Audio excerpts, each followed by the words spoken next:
This is Geek News Central. My name is Todd Cochran, coming to you from the new media production studio designed by Audimute.com in Coldwater, Michigan.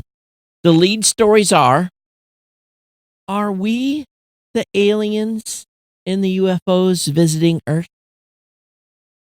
Should artificial intelligence be regulated? Facial recognition is starting to get some negative attention. And do you have Frontier as a phone or internet service provider? Well, this is going to not come as any surprise to you. They may file for bankruptcy.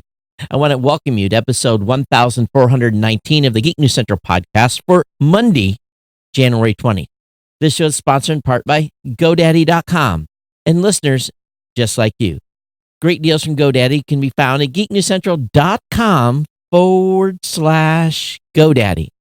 You can support this show today at geeknewscentral.com/insider.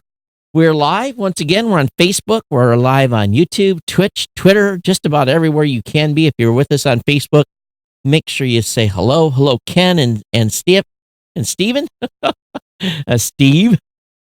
How's it going over there? Enjoying the cold weather?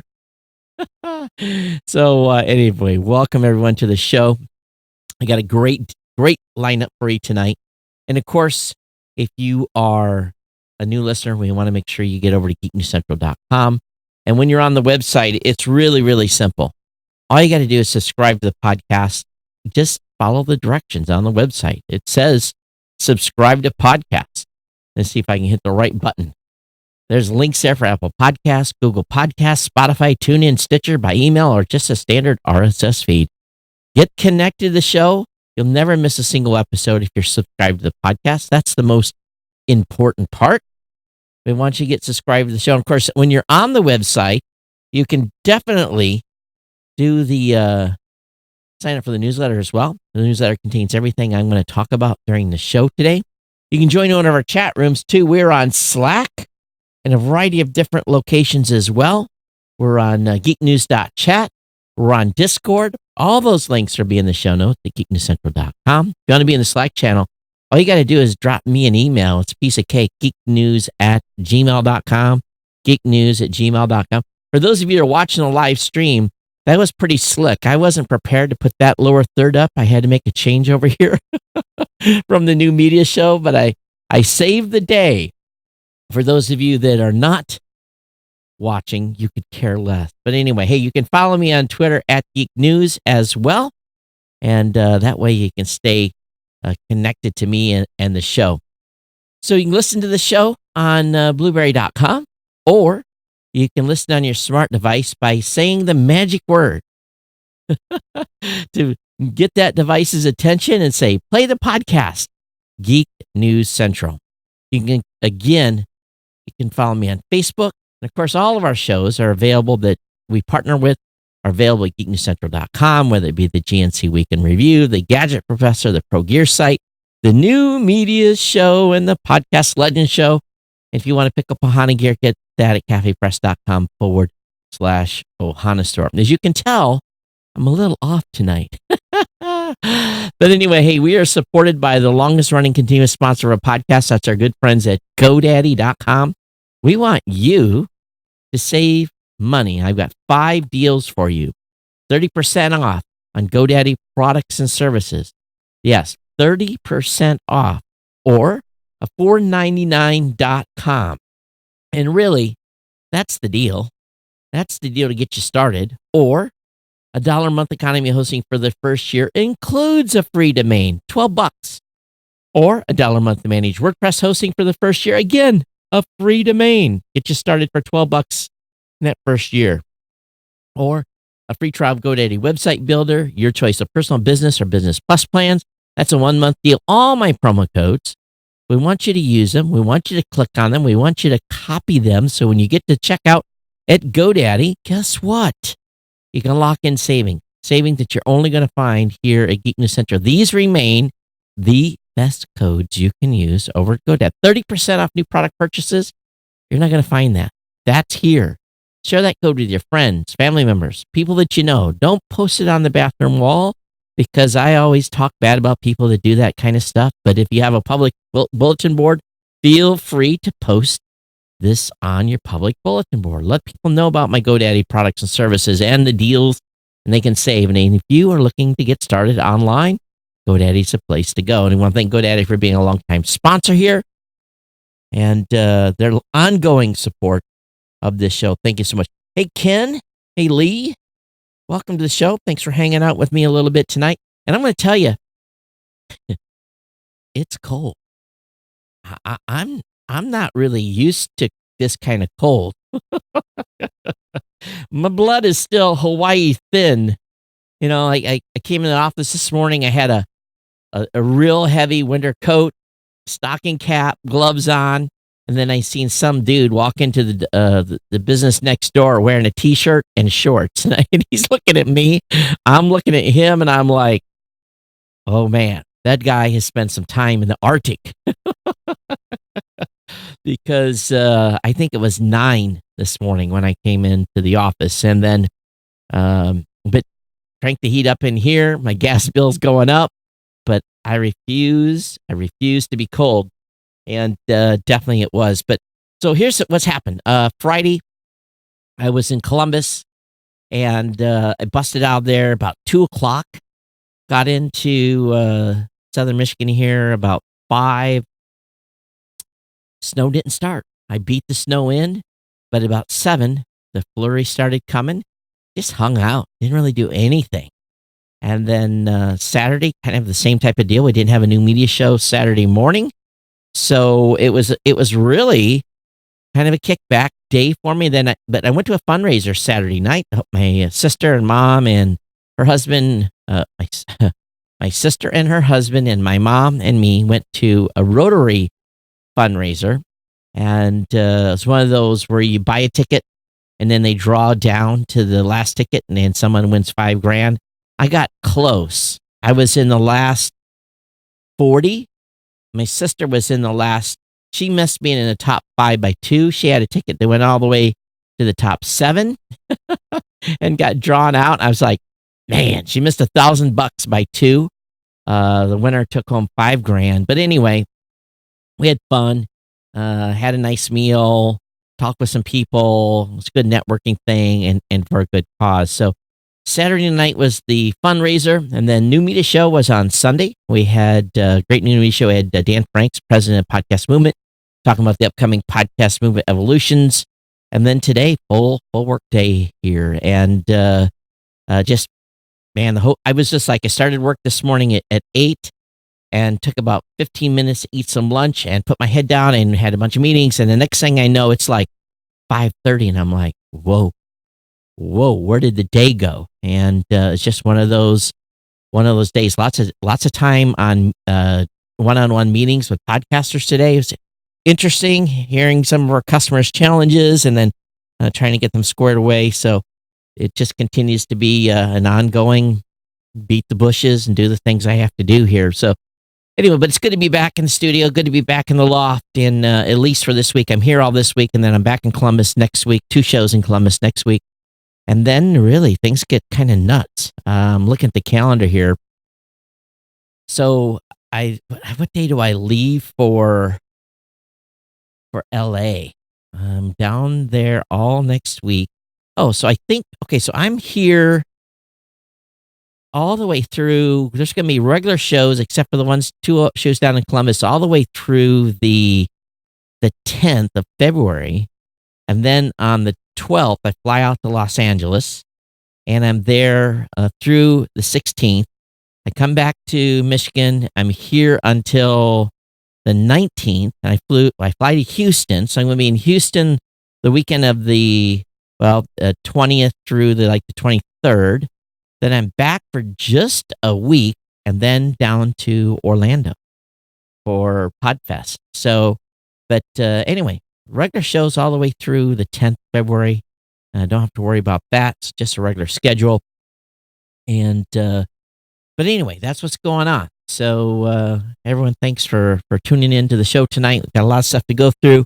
And Lee says, I'm about 10 miles from you. I agree. Isn't this fun? Lee, where are you at? Where exactly are you at?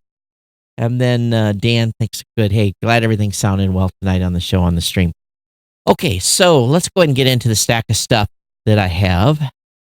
And by the way, I posted, if you haven't ever looked at the article, and I haven't done everything in the post yet, but if you go to geekingcentral.com/studio, there's a link there that takes you to basically a Google Photos page that has all pictures of the studio. I took a bunch of stuff today, uploaded it, updated that one link. But other than that, no other changes here in the studio. All right, so first article up is in space.com.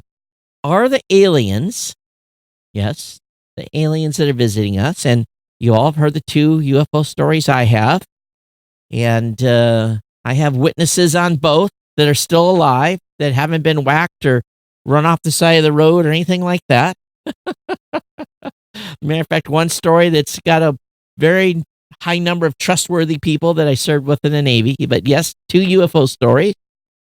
And if you've been around here for a while, you've heard them. But the newest theory is the UFOs may be piloted by time-traveling humans. Okay, so time-traveling humans. Someone, it's just like, okay, Back to the Future type of deal. Do we really think it's time-traveling humans? I'm going to call, I like space dramas. I like sci-fi, but that one's a stretch. Okay, that one is really a stretch. It really, really is. But I thought it was a good one. And hey, this guy says I went in about an unorthodox way. Used a multidisciplinary approach using big words. Multidisciplinary approach to determine if the UFOs are actually piloted by humans. These purported visitors are called extraterrestrials. So anyway, hey, but how about that Navy video that made some news here recently? That the Navy said they weren't going to release, but they had a similar video that was, of the same length. The Navy one was classified, and the one that was publicly had been, snuck out by someone. But anyway, all I can say is a moving orb. Not that I've never seen a moving orb before, if any of you have followed this show. Go read this New York Times article. Hundreds of agencies are using a system which scrapes billions of photos from the internet. Don't say it isn't so. Facial recognition, I think we all can agree. Lee, I think Lake Orion's farther than 10 minutes from me. I don't know where that's actually at. We've been talking about facial recognition on this show for, what, a couple of years, 3, 4, 5 years, maybe? How they're using it in airports, how the Chinese have got very sophisticated systems. No one cares about facial recognition, right? Well, there's a company called Clearview AI that's been investigated by the New York Times, and they have revealed that this database is made up of billions of images scraped from millions of sites, including Facebook, YouTube, Venmo. The Times say that the Clearview AI work could end privacy, as we don't have any privacy.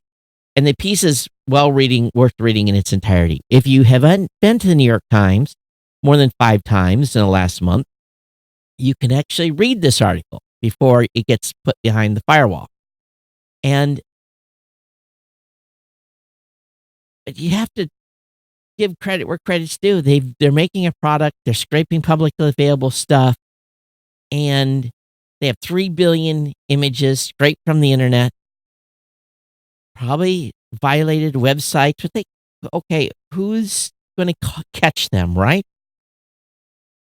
But the New York Times says the system has already helped police solve crimes, including shoplifting, identity theft, credit fraud, murder, and child sexual exploitation. In one instance, Indiana State Police were able to solve a case within 20 minutes by using the app. We all know that facial recognition algorithms, did I say that right to my pundits out there? Can carry false positives and can incriminate the wrong people. We've seen this happen before with people being arrested time and time and time again before the person's proved they aren't who they appear to be. And they're thinking this company might try to go public. Now, here's something I find that is interesting. The Times journalist investigating the piece was having police search for her face as part of her story. While the company was dodging me, it was also monitoring me. At my request, a number of police officers had run my photo through the Clearview app. They soon received phone calls from the company representative asking if they were talking to the media. So a sign that Clearview has the ability, and in this case, the appetite to monitor whom law enforcement is searching for. This is the concerning case. Now, let me say that again. Kashmir Hill, the Times journalist, by cooperation of the police department, was having police search for her face in the app. Yet the Clearview company called the law enforcement agency involved and asked if they were monitoring or talking to her. This is an issue. Police departments, over 600 of them, have already signed up. One expert quoted by the Times said that the amount of money involved with these systems means that they need to be banned before the abuse of them becomes much more widespread. They're not going to be banned. There's not a chance. Not a chance that it's going to be banned. Impossible. They're not going to ban this. But as you're driving down the road and you see a little camera on a light pole or on a traffic stoplight, your picture is being taken and you're being registered in these databases. We all can't go around wearing horsehead masks, right? It's not going to be able to do it. So, once again, if you don't like this tracking, guess what you have to do? Call your state representative that is in your district and start pointing to articles like this and start referring to this stuff. You have to become activists if you want this technology to be curtailed. Otherwise, it's going to run around unfettered and they're going to have unlimited access to it. Now, let me go a step further. Let us say the Clearview company goes public and puts an app online that allows you to download it, and you can point that app at anybody you see and take a picture of them and have the information about the person that you've just taken a picture of. Possible? Yes. Even being talked about. How would you today you can, let's be frank. You can still there's plenty of sites out there where you can take a picture of someone, or you take my picture right now on this show we're doing live, or come do those of you listening, load the video up, take a picture of me, do a snap, and then just do some simple Google searching, and you will be able to take that photo and match me real easily. No sweat. I mean, no problem finding out who I am through publicly available stuff today. But up to now, there hasn't been an app for that. But there's an app for that coming. And maybe there is an app for that. I just don't know it. So if you think already, if you put anything online, you put a kid's birthday party on where your picture's in it. Matter of fact, when I was on Google Photos today, it asked me a question. It says, do you want us to use certain technology? And it showed 8 people. And they were all friends of mine that were in pictures that I had taken. Choose your photo so we can identify you. I opted out. Now, Google already knows who I am because it identifies me. Facebook knows who I am because it identifies me. Says, I think this is. I think this is. So this is nothing new for all of us, right? So what say you? Is there nothing we can do? Or do you feel it's time to go to your state legislature and start complaining about this and other privacy issues? Lee says, wouldn't you say the same facial recognition tracking and collection is happening via Apple? Well, I'm surely unlocking my phone via Apple for sure. Take a picture of my face and it unlocks my phone and it sees the face. Now, are they using anything else for that? One can't really know, So I guess we'll see where this leads. But yeah, it's already happening. But the question is, how far do you want it to go? Switching topics here, and really isn't too much of a topic change, but Google CEO Sundar Pichai, am I saying his last name right? Pichai, calls for sensible regulation of artificial intelligence.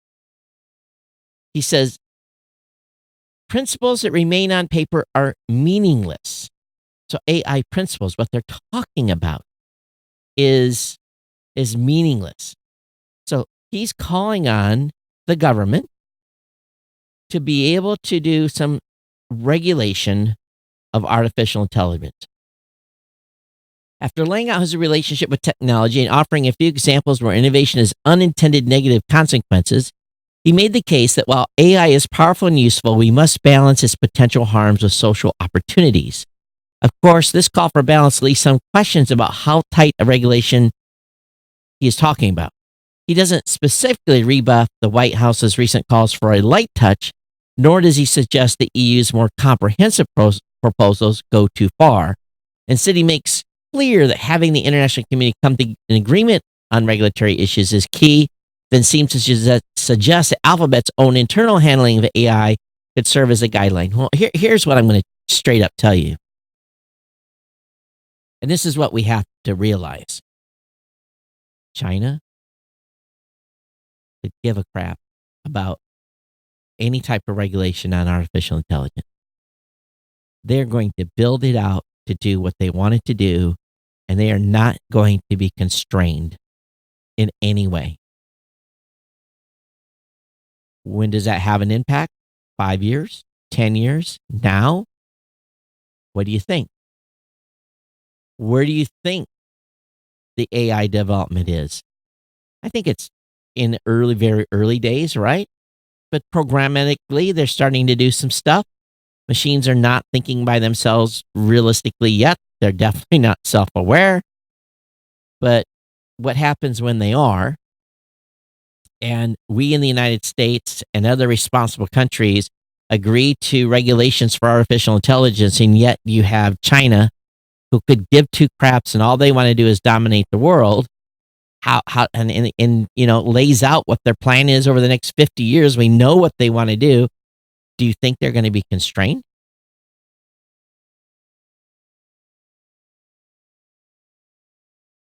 One point that he makes is undeniable, though, is that principles that remain on paper are meaningless. There's little question at this point that AI needs to be regulated, but just as important as codifying those rules is having a regulatory body with authority and power to enforce them. You can't enforce anything now in many countries. What's going to stop this? He says if there are not significant consequences for companies that flaunt the rules or bad actors who abuse those tools, then they make little difference. I think we've already jumped the shark. I think it means nothing. I think it means absolutely nothing. I think we're well past this, because you're going to have, again, countries and organizations that are going to just do what they want to do. So he may have this, trying to be politically correct and calling for sensible regulation of AI, but hey, come on. My phone is in the other room, but our phones combined with AI and everything else, please. It's a changing world. So either we dominate with it or we get left behind. And I'd prefer to dominate and hopefully have a few people that have some conscience about what they're developing and try to put internal constraints on stuff. Or Maybe it's Terminator time, right? Frontier Communications. Oh, I'm sure I say those two words, and I'm sure many of you just shudder, swear underneath your breath. I know a number of you do not like this telco. We know that Frontier is probably customer service is the worst probably in the country. My mom still has a landline, and it's serviced by Frontier.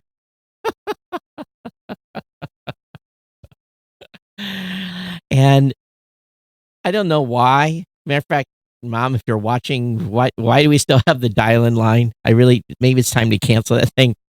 But you know, Frontier, and I laugh every time I talk about these folks.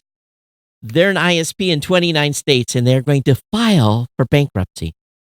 And we know that Frontier subscribers suffer from the worst customer service, in my opinion, and failing networks anywhere.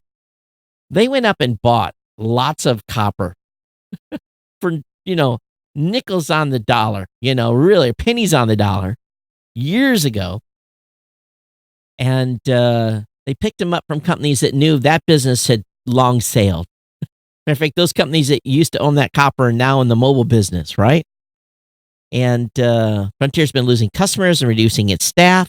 Its residential customer base has dropped from 4.15 million to 3.81 in 12 months, including a loss of 90,000 customers in the most recent quarter. Also, in that 12-month period, Frontier's business customer base declined from 422,000 to 381,000. And Frontier had 19,132 employees, down from 21,000 a year earlier. If you work for Frontier, it's time to look for a job. But if you have Frontier, what do you say? How's it going with them?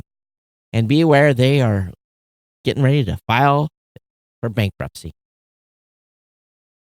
One of the things I saw at CES was and I posted a picture of it on our live stream. And I don't think our live stream, not our live stream. I don't think our live blog was as good this year as it has been in the past. We just didn't get the number of pictures that we could have. But Uber was partnered with Hyundai, and they're planning to develop air taxis.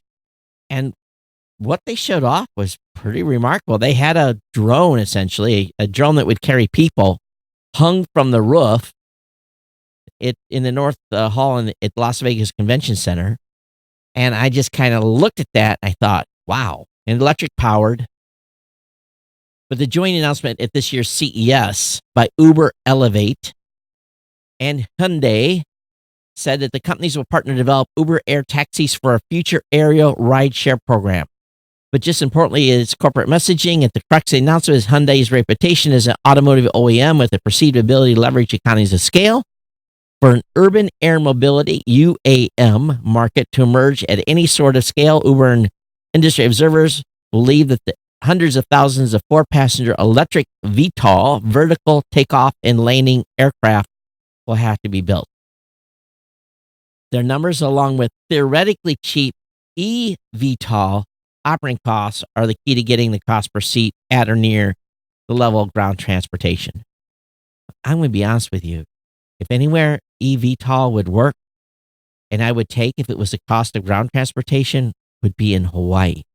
And I'm not living there, but talked about it often. I wish I had a helicopter.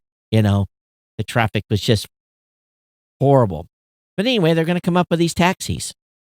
And I'm sure they're not going to be probably cost effective for the average person in the United States, at least in the beginning. But I sure like to have one of these in the backyard in Honolulu to fly wherever I need to go. The problem is, first of all, you need the space to land and take off.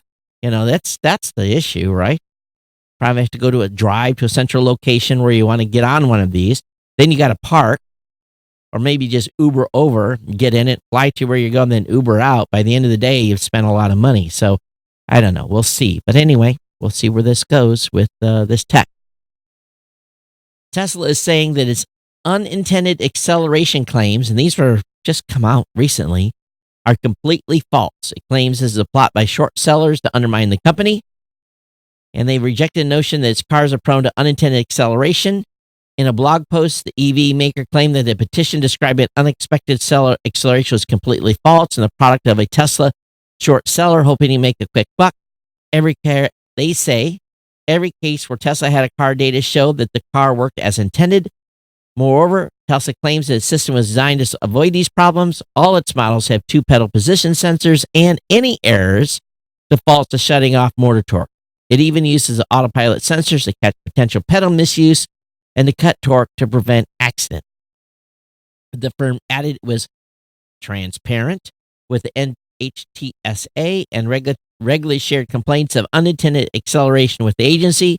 It shared the majority of the complaints from the petition and found no faults. So we'll see where this goes. But someone out there is making some bold claims that could have a negative impact on the folks at, or a negative impact on Tesla stock. All right, I didn't get to watch the SpaceX event. I completely forgot about it. Did anyone watch SpaceX blow up a rocket? I didn't even see the news of the actual test, if it went down or how it went. How'd we miss that, Kirk? Let me load in the SpaceX website now to see if we can get some news. And did it go well? There's a replay, so must be it went well. Well, anyway, I will watch the replay later. But I guess they didn't blow anything up, so it must have went well. Discovery shows that an early galaxy, this is in Space News, this is from Engadget. Early galaxies could have had very short lives. A galaxy was dying about 1.5 billion years after the Big Bang. They say you'd think that galaxies from the young universe would still be thriving, but they say this is not necessarily the case. Researchers at the Niels Bohr Institute and National Observatory of Japan discovered the farthest known dying galaxy, that is, with the greatest suppressed star formation known to date at about 12 billion light years away. In other words, it was already waning roughly 1.5 billion years after the Big Bang. The first galaxy had come into being about a billion years earlier. The team used a combination of telescope systems to measure the motion of stars and learned that the galaxy core was nearly fully formed. So they basically say that the young ones didn't last long. Whatever that ends up meaning for the rest of us, we will never know. The big game. The Big Game 2020 live stream. So if you want to watch Super Bowl 2020, and, I'd be honest with you, I didn't even really realize the Super Bowl was close except for the news articles, and I did catch, my brother-in-law was watching the Kansas City Titans game, I think, whoever the Tennessee Titans game they're playing, and I did see that the Kansas City won. And then I had a buddy that's in California. He's a big Green Bay fan, and I texted him and told him, hey, good luck to Green Bay. And I kind of assumed I saw something today that looked like San Francisco whipped up on Green Bay. So I guess that's the two teams playing the Super Bowl. So if you want to watch the game, if you want to live stream it, we've got all the ways to do that. And there's a variety of ways. Hilo TV, Sling TV, YouTube TV, AT&T Now. If you have Fox and the Fox Sports website, you can watch that. Where else? If you're in the UK, BBC One will have it. If you're in Canada, you can get it via CTV/TSN for live streaming. But anyway, link will be up in the show notes. I guess the game is 2 weeks from Sunday? Let me look at the calendar here. Yeah, I believe February. Groundhog Day. So anyway, Super Bowl's on Groundhog Day. If you want to watch online, you can. Of course, today is Martin Luther King Day. So Google had a doodle on its website spotlighting Martin Luther King Jr.'s message of unity. So some of you that were federal workers had the day off today, and the rest everyone else worked. So happy Monday tomorrow for the federal workers and those that were off school and so forth. Hey, there's a new texting scam out there. It disguises itself as a FedEx tracking notification. So if you think you're getting if you're not getting a package and you get a text from FedEx and you think it's FedEx, don't be careful to click it. The text will include a link that takes you to a fake Amazon page offering a free reward for taking a survey. It'll ask you for your credit card info to pay for shipping and automatically sign you up to receive a product each month and charge you $98.95. So it's all fake. And basically, what are they selling? Looks like they're trying to promote some sort of CBD type of oil, CBD product. But total scam, okay? So be careful. So you would get suspicious if you clicked on a FedEx notification and were taken to an Amazon page. Would that kind of like set off alarm bells? Warn the elderly. Huawei has signed a deal with TomTom for Google Maps alternative, another step away from stock Android ecosystem. So Huawei are trying to unleash themselves or from Google. I'm not surprised. But Huawei is building a full-fledged mapping system known as MapKit. That software would be meant for app developers and could use data from the Russian tech giant Yandex and Huawei's own telecom base stations. So the TomTom deal is it's a pretty good one, and so congratulations to the TomTom team for getting some of that Chinese money. Citrix has shipped a patch for its VPN vulnerability, and hundreds of U.S. government agencies have vulnerable VPNs. So on January 19th, Citrix released some permanent fixes to a vulnerability on the company's Citrix Application Delivery Controller, ADC, and Citrix Gateway virtual private network servers that allowed an attacker to remotely execute code on the gateway without needing a login. The vulnerability affects tens of thousands of known VPN servers, including at least 260 VPN servers associated with U.S. federal, state, and local agencies, including at least one site operated by the U.S. Army. Patches are there and more are coming. So link will be up in the show notes.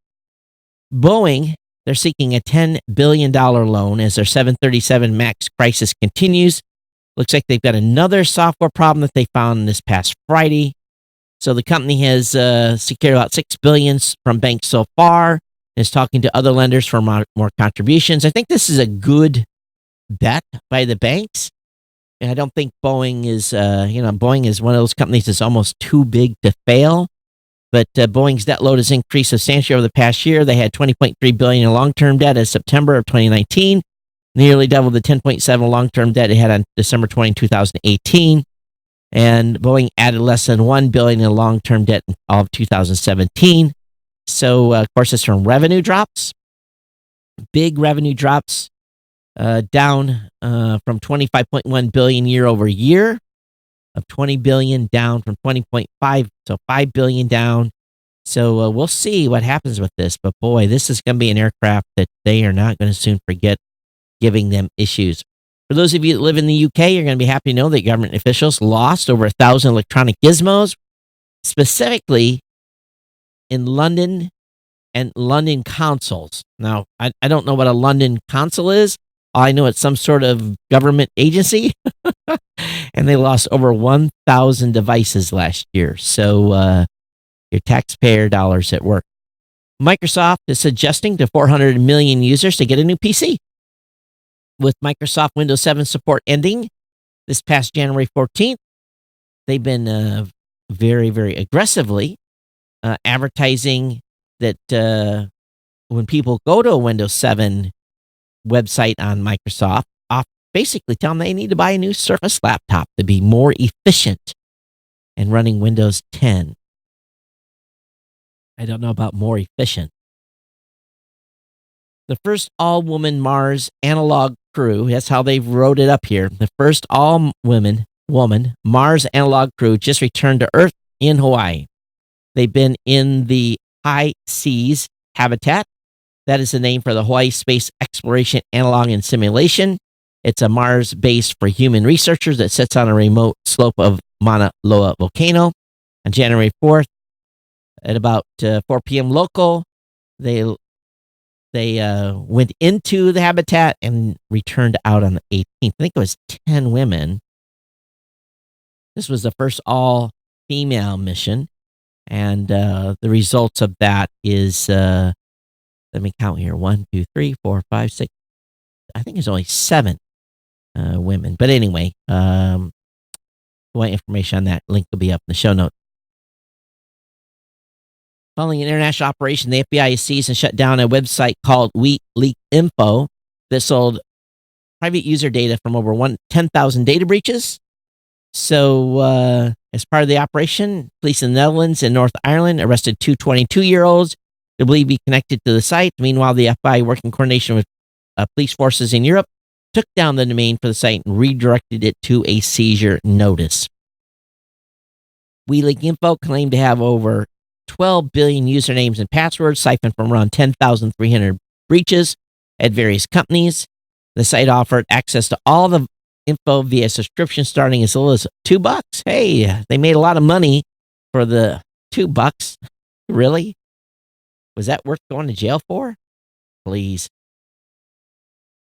Over on the BBC, they got a pretty good minute 31 quick video that looks like a native ad.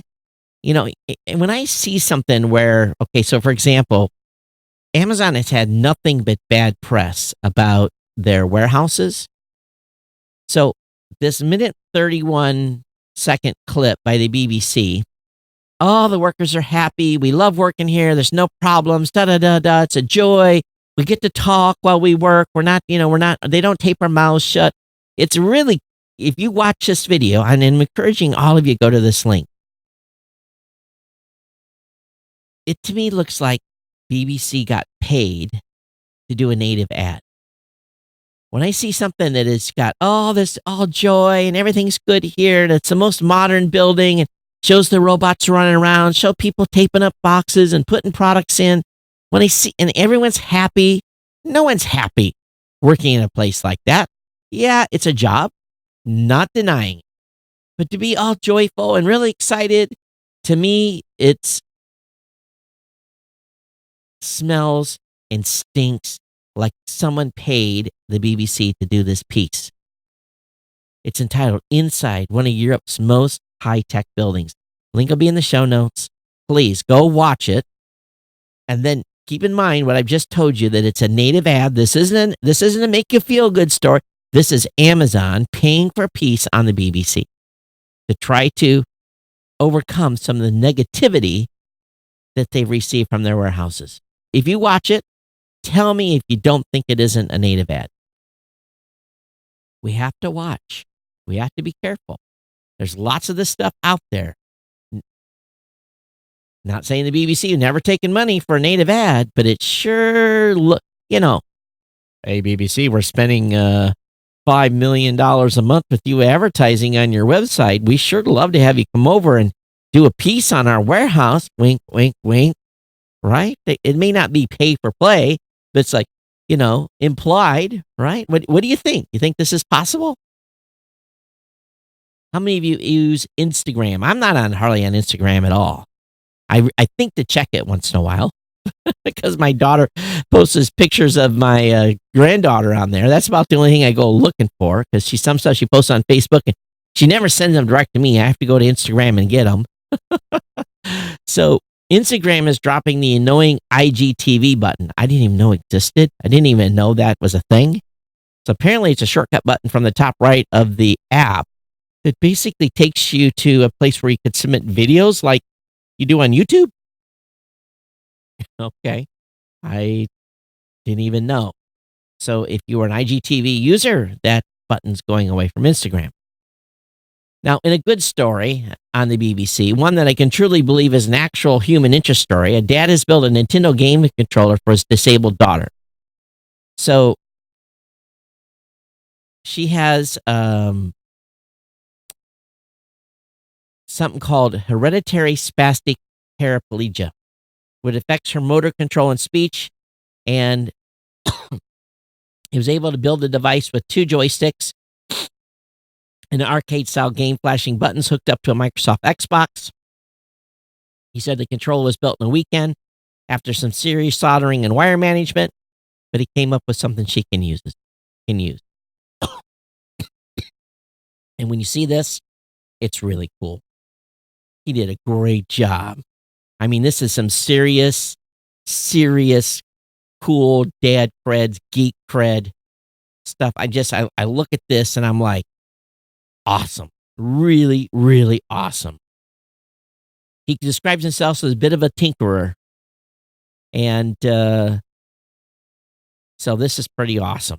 And you got to check this out. Link will be up in the show notes just to make you feel good. This is a papa that did well.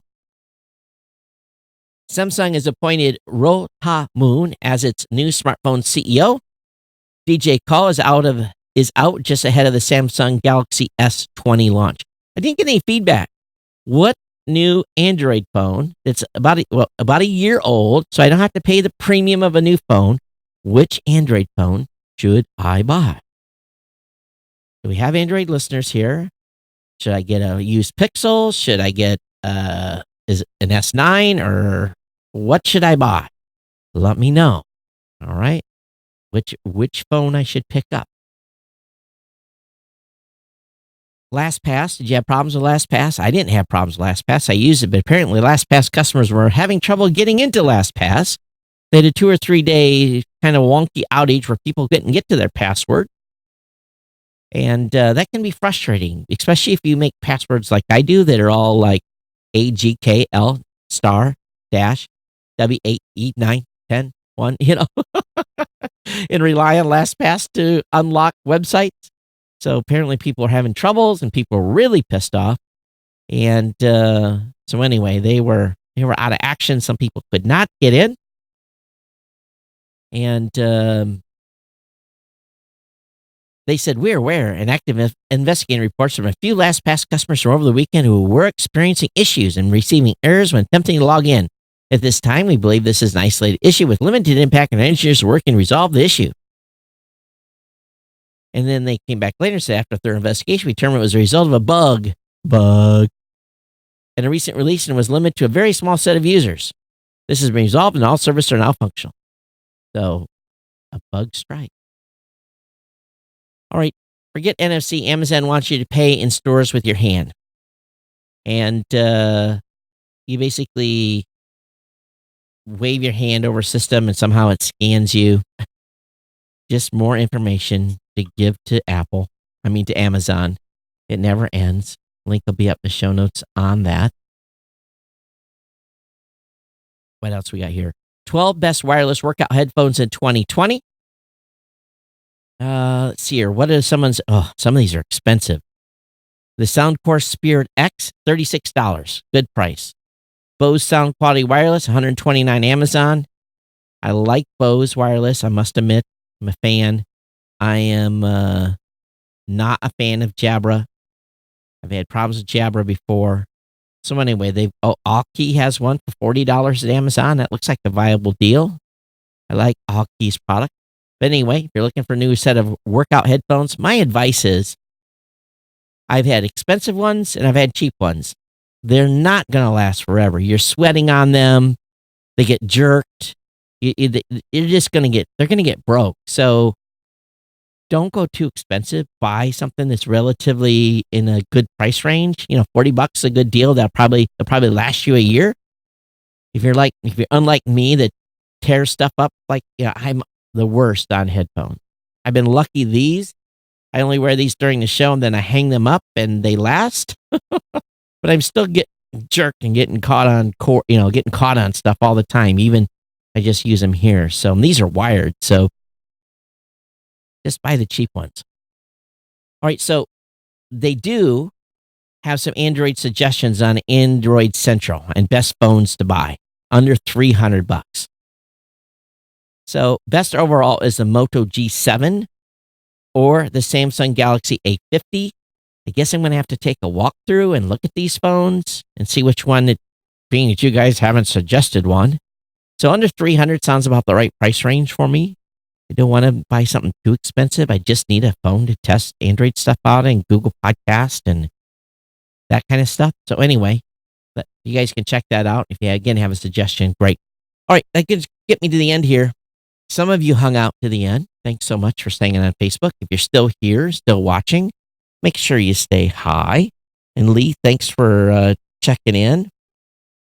And Lee, you're definitely not 10 minutes away, but I think you're about 2 hours, probably 2 hours 10, something like that. Because I know how long it takes me an hour to get to Toledo. So if I go to DTW, that's just about an hour 45 for me.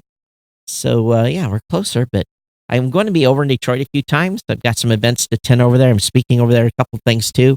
So I'll let you know when I'm in the area. Maybe we can grab lunch, grab a beer or something if it's after presentations. But for the rest of you, again, I'll be in Los Angeles right on the Valentine's Day weekend.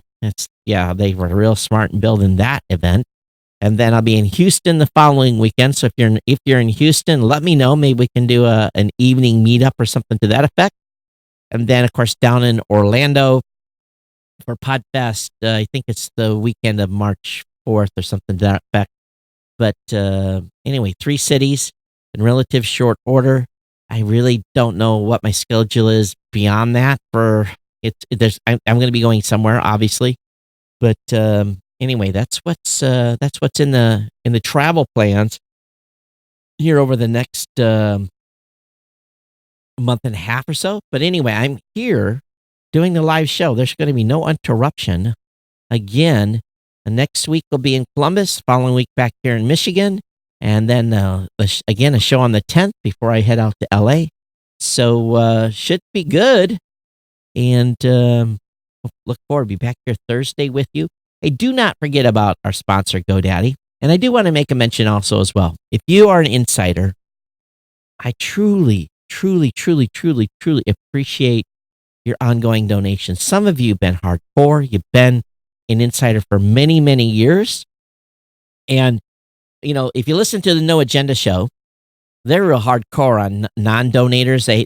They have this audio thing where they call people out, and I'm not even going to say what they say because it's going to offend some of you.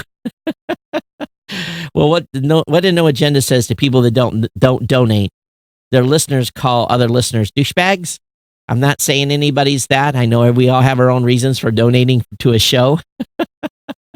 But we need some sort of jingle. We need to come up with some sort of jingle I can play for any time there's a new insider donator that comes into the show and starts donating.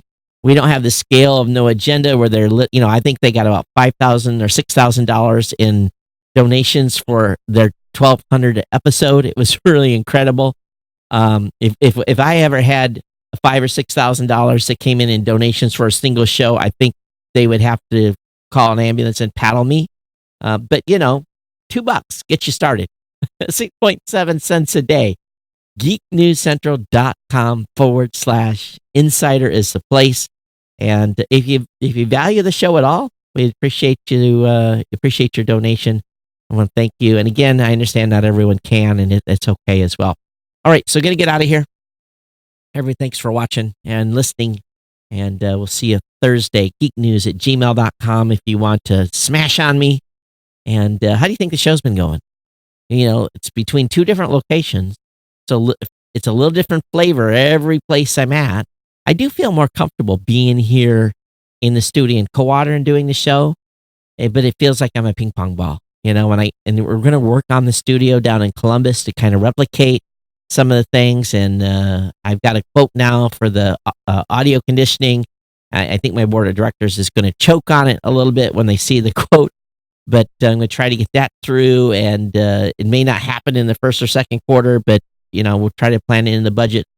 But I sure do love what has been done here, and where we're at, and it's just it's really, really geeky in the studio. If you're ever in the area, if you ever want to stop in and see the studio, or you're close to Southern Michigan, let me know. And I'm here Monday through Friday and sometimes all day Saturday when I'm in Michigan. So feel free, and I can arrange to hang out. We can go have some lunch as well. But everyone, thanks for being part of the Ohana here. Everyone, take care. We'll see you next time on the Geek News Center podcast. Everyone, take care. Be safe out there.